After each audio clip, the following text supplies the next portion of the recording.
Assalamualaikum warahmatullahi wabarakatuh. Perkenalkan, nama saya Samsul Muarif. Saya salah satu mahasiswa dari Sekolah Tinggi Agama Islam Sukabumi. Oke, maksud dan tujuan saya di video kali ini yaitu untuk memenuhi salah satu tugas dosen saya, yaitu dosen Bapak Denda Renaldi Hadinata.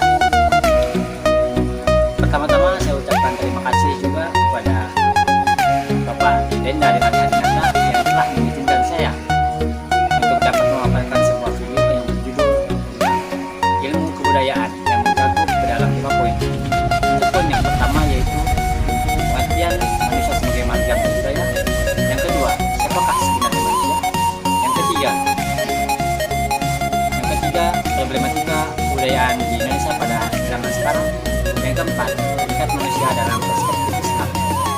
Dan yang terakhir yaitu tanggapan mengenai wabah yang tengah melanda seluruh dunia dan di negara kita yaitu negara Indonesia tentang menanggapi wabah virus corona.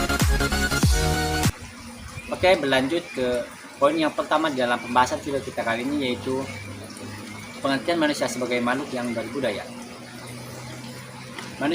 Manusia adalah makhluk Allah Subhanahu wa taala yang diciptakan oleh Allah berabad-abad yang lalu. Dan Allah Subhanahu wa taala juga menciptakan manusia juga secara berpasang-pasangan. Budaya adalah makhluk sosial yang berkemampuan menciptakan kebaikan, kebenaran, serta keadilan dan juga bertanggung jawab terhadap sesama.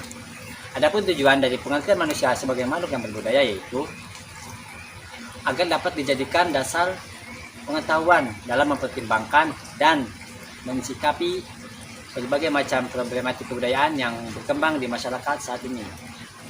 Karena manusia semata-mata tidak disebut sebagai makhluk biologi saja, namun manusia juga disebut sebagai makhluk yang bersosial, makhluk yang beretika, makhluk yang beradab, serta makhluk yang berbudaya tentunya. Oke, itu mungkin penjelasan video kita yang pertama.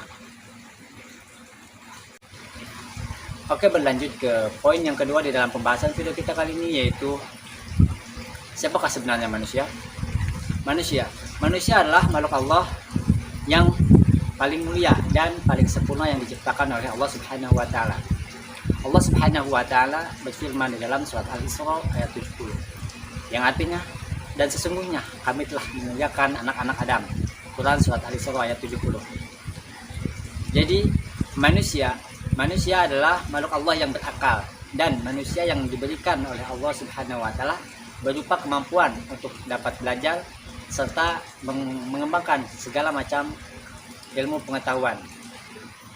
Karena itulah ilmu yang dikembangkan oleh manusia akan berkembang dari masa ke masa.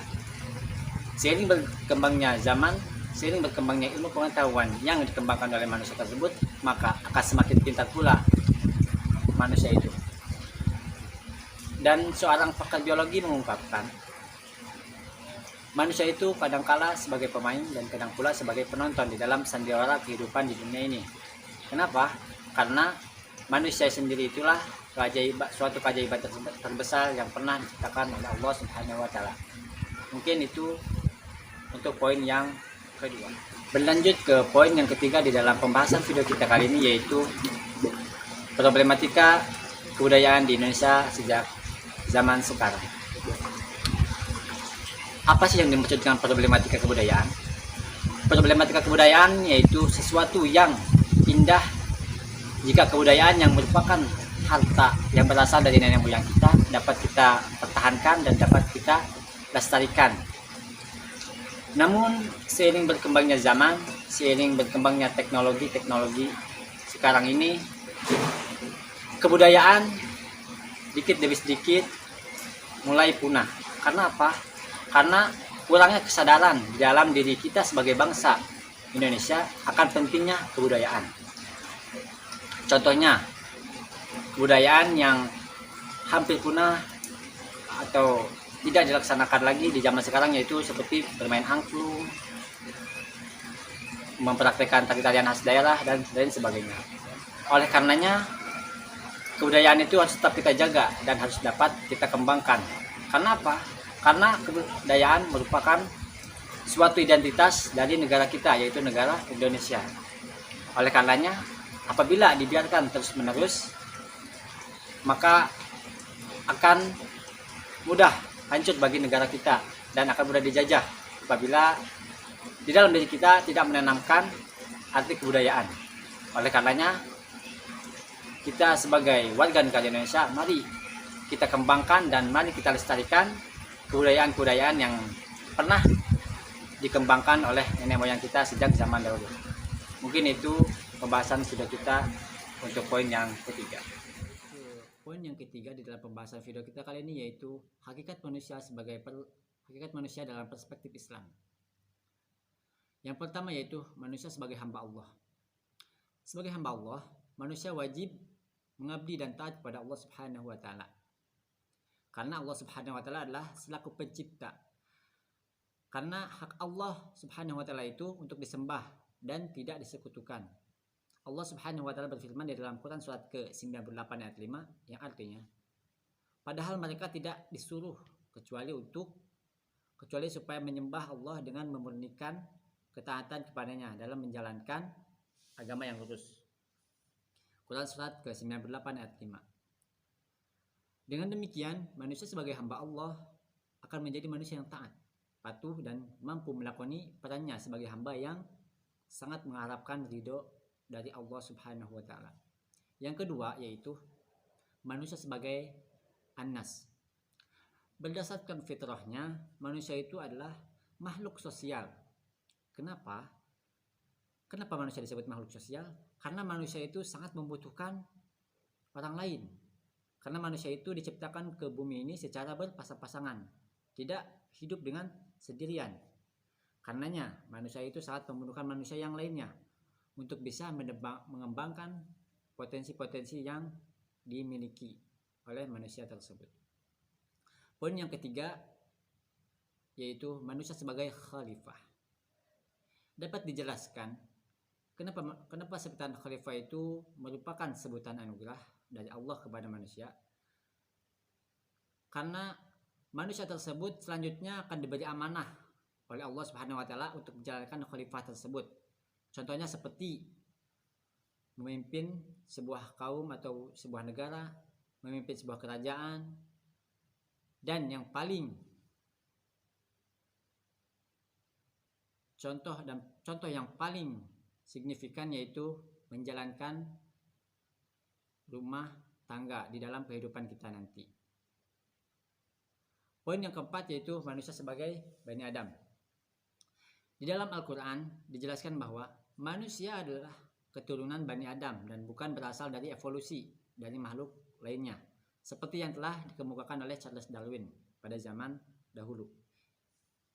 Konsep Bani Adam ini menitik beratkan pembinaan persaudaraan antar sesama manusia dan menyatakan bahwa manusia itu berasal dari keturunan yang sama, yaitu keturunan Bani Adam, bukan dari keturunan evolusi atau makhluk yang lainnya. Poin yang kelima yaitu manusia sebagai al-insan. Manusia disebut al-insan di dalam Al-Quran mengacu pada potensi yang diberikan Tuhan kepadanya. Di antara potensi tersebut adalah kemampuan dalam berbicara, kemampuan menguasai ilmu, dan lain sebagainya. Namun, selain memiliki potensi positif ini, manusia sebagai al-insan juga mempunyai kecenderungan yang berperilaku negatif, seperti yang tertera di dalam Al-Quran surat Hud ayat 9. Poin yang keenam yaitu manusia sebagai makhluk biologis atau al-bashar. Hasan Langgulung menyatakan bahwa manusia sebagai makhluk yang biologis terdiri atas unsur materi, sehingga memiliki bentuk fisik berupa tubuh kasar atau tubuh ragawi. Dengan kata lain, manusia adalah makhluk jasmaniah yang secara umum terikat kepada kaidah umum atau makhluk biologis, seperti berkembang biak, mengalami fase pertumbuhan dan perkembangan, serta memerlukan makanan untuk hidup. Oke, itu mungkin pembahasan kita di poin yang keempat. Lanjut ke poin yang kelima di dalam pembahasan video kita kali ini, yaitu tentang tanggapan mengenai wabah virus COVID-19 atau sering disebut virus corona. Menurut saya, menanggapi mengenai wabah virus corona yang sedang melanda negara kita dan seluruh dunia ini, mari kita sebagai warga negara untuk tidak menganggap penularan wabah virus corona ini yang saat ini terkonfirmasi di Indonesia sudah banyak yang positif terhadap penyakit virus corona tersebut. Karena akibat dari menyebarnya virus corona di negara kita ini menyebabkan yang pertama, aktivitas kita terganggu, aktivitas kita dalam belajar terganggu. Untuk itu, mari kita semua untuk selalu waspada akan virus COVID-19 ini. Dan untuk itu, mari kita selalu berdoa kepada Tuhan Yang Maha Esa dan berikhtiar agar dijauhkan dari penularan wabah ini. Semoga kita semua dalam lindungan Allah Subhanahu wa Ta'ala, dan agar virus yang sedang melanda kita dan seluruh dunia ini akan cepat usai. Oke, mungkin itu pembahasan kita di poin yang kelima. Oke, mungkin itu saja video yang dapat saya sampaikan. Semoga video yang saya sampaikan tadi dapat bermanfaat bagi kita semua dan untuk kehidupan kita di lain hari. Saya Samsul Muarif, mohon pamit undur diri. Semoga kita selalu dalam lindungan Allah Subhanahu wa Ta'ala dan dijauhi dari segala mara bahaya dan segala penyakit yang sedang melanda kita pada saat ini. Oke, mungkin cukup sekian. Kurang lebihnya mohon maaf. Jangan lupa untuk like dan subscribe video ini. Sekian. Assalamualaikum warahmatullahi wabarakatuh.